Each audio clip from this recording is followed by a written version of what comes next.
What the heck is up, everybody? Welcome into the Pack a Day podcast. I'm your host, Andy Herman. You can follow me on Twitter at Andy Herman NFL. We have finally made it. The first day of Packers training camp. I am absolutely beaming of everything that has gone on. I am so excited to just be back to football.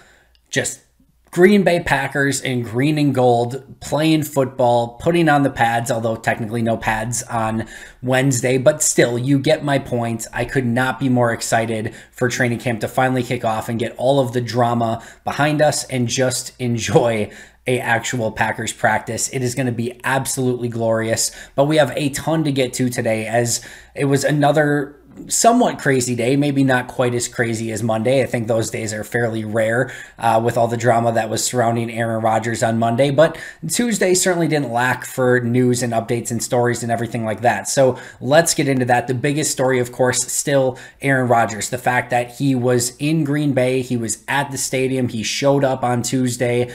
No final details in regards to his contract yet, but of course the cameras picked him up walking into Lambeau Field, gives a slight wave to a fan that mentioned him from up on the Lambeau Field stairs, but that was it. That's all we kind of know from Aaron Rodgers on Tuesday, but still in a way, while it's not remarkable at all, just Aaron Rodgers going to practice, showing up for the first day on a Tuesday, nothing remarkable about it. It's still remarkable after everything that happened this offseason that here we are, the ebbs and flows that have gone on throughout the course of this offseason, yet Aaron Rodgers shows up on Tuesday for day one when veterans were set to report. So the whole thing is still crazy, but he was there, and I think that's still the biggest piece of news, even though we expected it on Monday.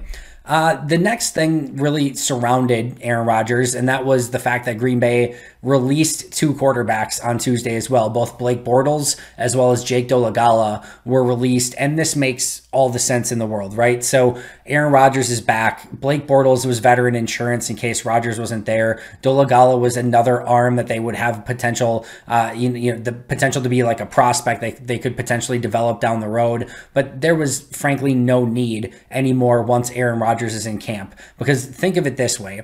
The number one, the lion's share of the reps are still going to go to Aaron Rodgers, and then they're still going to, I guarantee you, they're going to pound Jordan Love with every rep possible after that, to the point where I think it's still going to be difficult for even Kurt Benkert, who's the lone remaining number 3 quarterback in camp now, to get reps after Rodgers and Jordan Love, even in training camp. And we saw that in mini camps and OTAs, right? It was 98% Jordan Love with a few snaps here for Benkert and Bortles, and I don't even think Dolegala, maybe he took a couple here and there, but it was very few and far between. But this is going to be Rodgers getting the starter reps, Jordan Love getting almost everything else, and likely Kirk Benkert having to pick up the scraps wherever he can get them. And again, those snaps may be few and far between. Having a guy like Blake Bortles and Jacob Dolegala there doesn't make a ton of sense. There's just not going to be any snaps to go around, right? So this made all the sense in the world. It does offer a great opportunity for Kurt Benkert.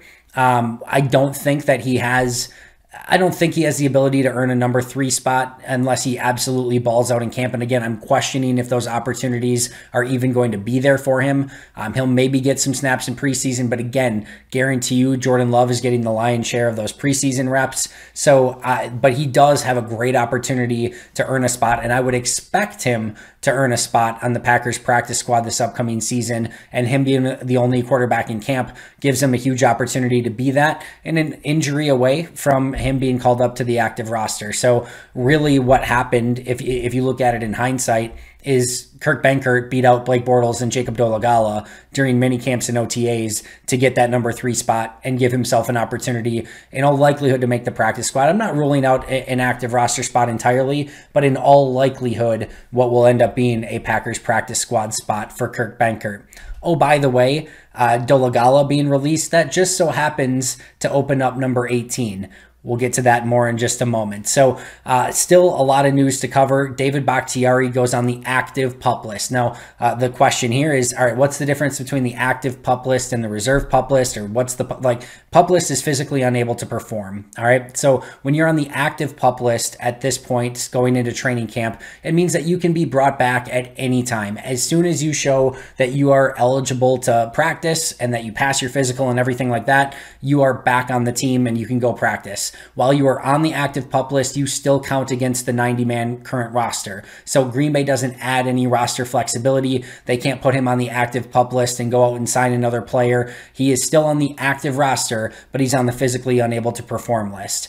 And what happens is if he's not ready to start the season, Green Bay will have the ability to just keep him on the roster as a normal 53-man player, or they can ultimately put him on the PUP list. And what that would mean is he would be out at least the first 6 weeks of the season. So the goal and the hope, if you're a Packer fan, which I'm assuming you are since you're listening to this, is that David Bakhtiari doesn't make his way to the reserve PUP list, because that again would mean that he misses the first 6 weeks of the season. So Green Bay is very cautious when these type of injuries hit, and I can guarantee you that they will be very cautious with David Bakhtiari as well. But as was expected, he starts the season off starts training camp off on the PUP list. Two very big differences there. And we'll see just when he can come off and hopefully doesn't have to go on the reserve PUP list once the season starts. In addition, Green Bay added 6 players to the non-football illness/injury list. And I believe these were all injuries, but I don't have the details on all of them. It could have been illnesses, but all 6 of these players will not start and be active. They could theoretically be activated on Wednesday to be ready, but likely not. And this, again, same sort of circumstance. They have the ability to be put on the active non-football injury list, and that means they still count against the 90-man roster. At any point, they can be activated. And then if they go into the season, that you're able to put them on the non-football reserve list at that point. And again, that would come down the road. But from the sounds of it, none of these 6 players are to that point. My guess is it's likely something a little bit more minor. At least that's the hope. But the 6 players that are on the non-football injury list heading into the start of training camp, which means they are, again, very unlikely to practice on Wednesday unless something changes: Zadarius Smith, Kevin King, Kingsley Keke, Will Redmond, Henry Black, and Tipa Naliai. Now, for Zadarius Smith and Kevin King, assuming it's nothing serious, this doesn't mean a whole heck of a lot. They don't need the practices to get back in game shape and everything like that. Like, they will be fine. Now, we don't want, obviously, Zadarius Smith to have any lingering issues. A big part of why I think he wasn't quite himself a season ago is because he consistently had some of those lingering issues a season ago. So hopefully this is something minor and he's able to get back and there's no lingering issues from whatever's going on with him.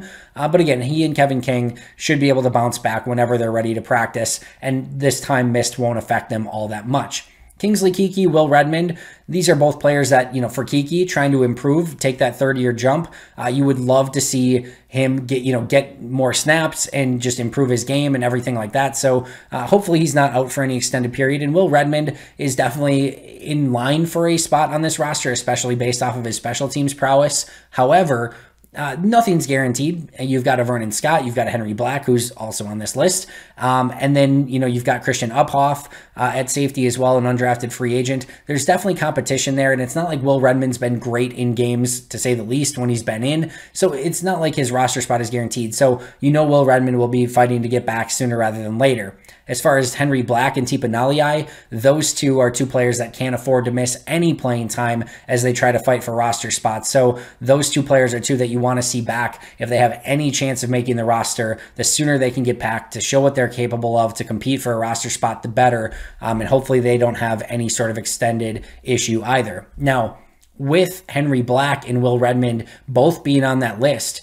huge opportunities for Vernon Scott and Christian Uphoff, right? So you've got Darnell Savage and Adrian Amos, and then that next spot totally up for grabs. And we've already seen Darnell Savage in mini camps and OTAs be used in the slot a little bit. We've seen Adrian Amos as that nickel hybrid linebacker. So that has opened up a ton of time in practice for Will Redmond to play with the starters. But with Redmond being on that list, either Vernon Scott or a Christian Uphoff or someone like that is potentially going to get some additional practice time with the ones, which would be huge, and likely that's going to be a Vernon Scott. So a huge opportunity for Vernon Scott to get some early looks with the ones if in fact Will Redmond and Henry Black are both out, and Christian Uphoff could get some additional playing time and kind of move up the rotation a little bit as well. So those could be huge opportunities for them. Of course, with Kevin King out, both Eric Stokes and Josh Jackson would get potentially starting time with the starters, which could help them a bunch as well, to give them and the coaches an opportunity to see what those 2 can do with the starting unit. So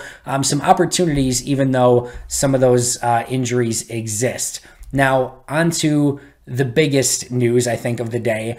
and that is that this Randall Cobb rumor that we talked about on Monday of him potentially joining the Green Bay Packers, definitely much more than a rumor, a lot of smoke, a lot of fire. In fact, as we kind of go through the reports, Chris Brockman, who I'm going to be totally transparent, don't know a ton about, don't know how viable his report is. He does have a blue check mark on Twitter, but he said that Cobb to Green Bay was a done deal. All right, Tom Pelissero, definitely much more known and definitely much more reputable, confirmed that the Packers and the Texans were working on a trade for Randall Cobb. Jason Wilde said Cobb is returning, not quite done yet, had to work out the restructuring of the contract, and Tom Silverstein definitely echoed that when he said the trade is contingent upon the Packers and Randall Cobb renegotiating his salary. The guaranteed money is a hiccup, and it is not done yet. So definitely smoke to this fire. It definitely seems to be that Randall Cobb will end up in Green Bay. Not done yet, at least as I'm recording this,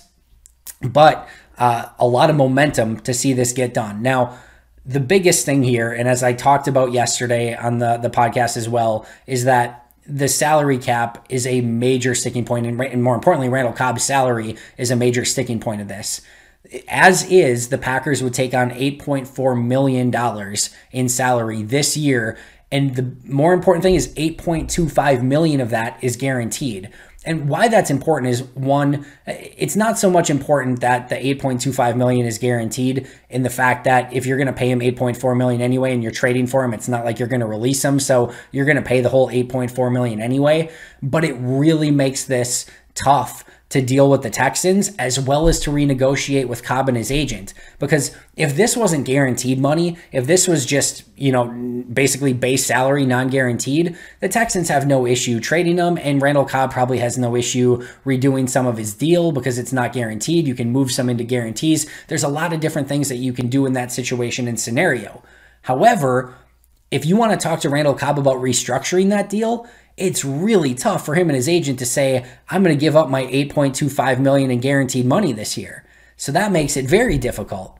And how the contract is structured is usually that guaranteed money is in bonus money. And if it's in salary or in a roster bonus, what happens in that situation is that the team trading him will pay that money.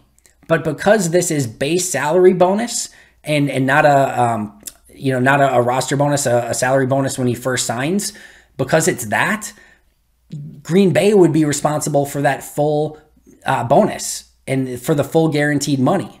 So the Texans aren't going to want to say, well, we'll take on a ton of this money, even though that's normally how this would be structured.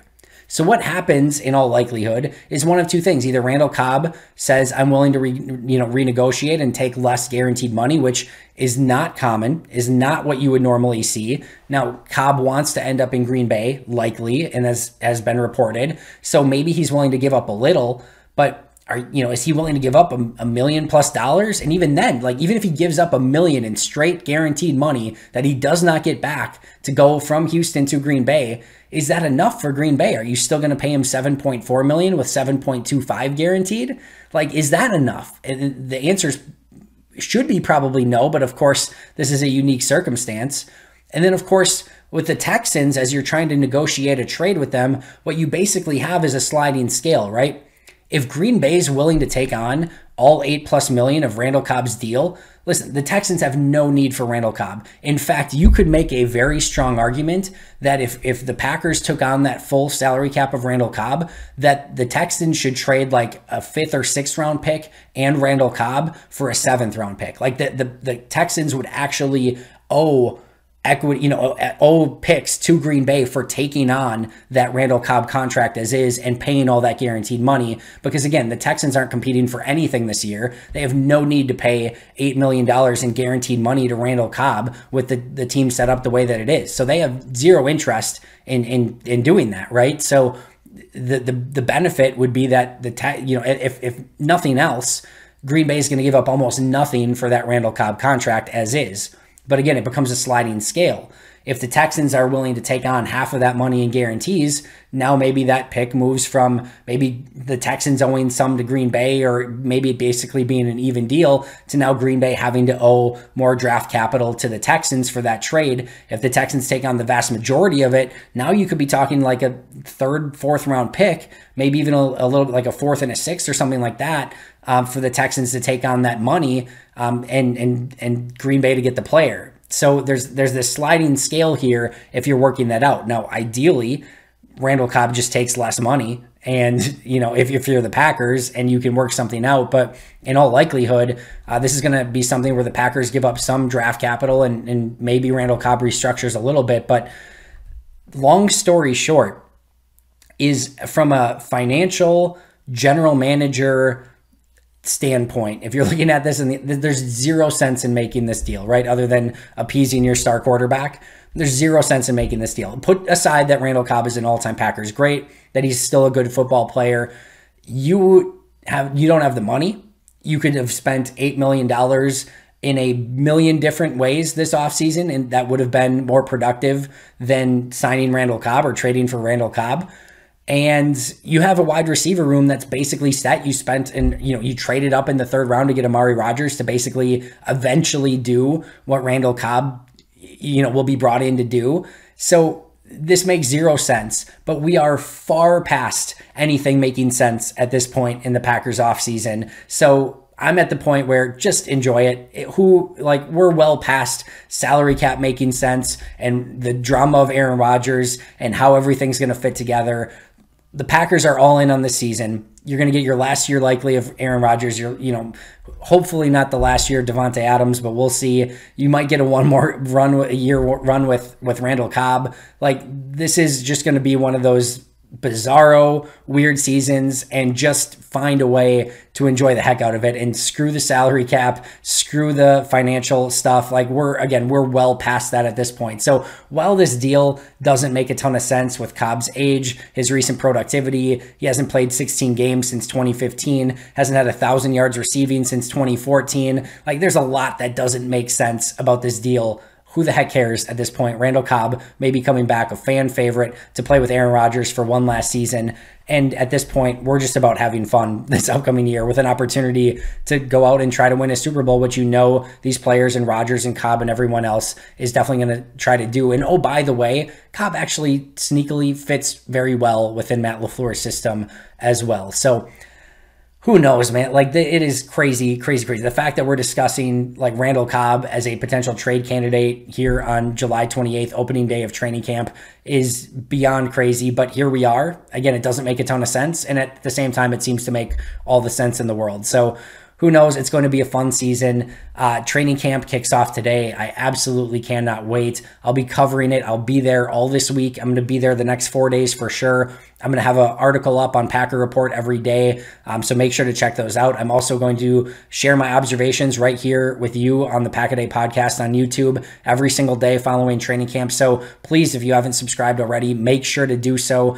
These are definitely not things you're going to want to miss. I'd go into great detail on my training camp reports, and I will definitely be doing so here as well on YouTube, which I can't wait to do because I didn't have YouTube during last year's training camp. So it's going to be my first time doing this, and I couldn't be more excited about it. Make sure to subscribe. I'll be right back here tomorrow with my first day of training camp updates. So subscribe. I'll be back tomorrow. Until next time, and as always, go Pack Go.